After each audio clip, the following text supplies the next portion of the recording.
मेरा नाम साजिद जुम्मन ढेरवाल, मैं कराची से हूँ, हिंदू बिरादरी से हूँ। और मैं बाबा जी के लिए मैं बताना चाहूँगा 2018 के अंदर बाबा जी ने मुझे जो है कि तहरीक लब्बैक से चुना और मुझे इलेक्शन के लिए खड़ा किया, एमपी के इलेक्शन के लिए। मैं बहुत खुशनसीब आदमी हूँ, बहुत खुशनसीब शख्स हूँ कि मुझे इतना प्यार, इतनी मोहब्बत बाबा जी की तरफ से मिली है। तो मैं वो कभी नहीं भूल सकता। वो दिन 2018 से लेके आज तक मैं तहरीक लब्बैक के लिए वर्क कर रहा हूँ, काम कर रहा हूँ, एक छोटा सा नुमाइंदा होकर एक वर्क कर रहा हूँ।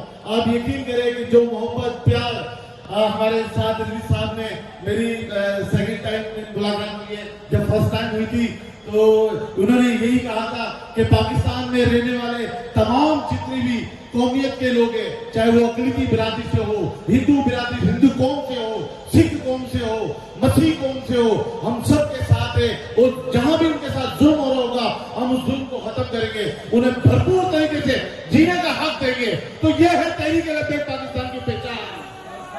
लब्बैक लब्बैक लब्बैक लब्बैक।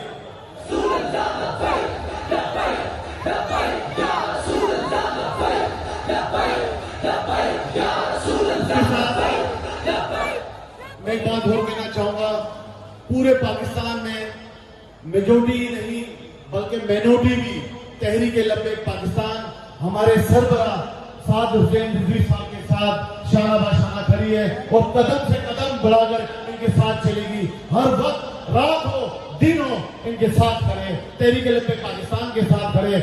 मैं दोनों हाथों से सलूट पेश करता हूँ। कराची से 22 तारीख से निकली है ये रैली, बचाओ पाकिस्तान, सिर्फ पाकिस्तानी कौम के लिए ये आवाज लगाई है।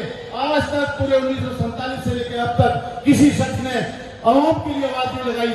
महंगाई बढ़ती जा रही है, पेट्रोल महंगा होता जा रहा है, लोग खुदकुशियां कर रहे हैं, मजबूर हो चुके हैं। लेकिन आज हमारी आखिरी किरण है तो साद हुसैन रिजवी साहब है।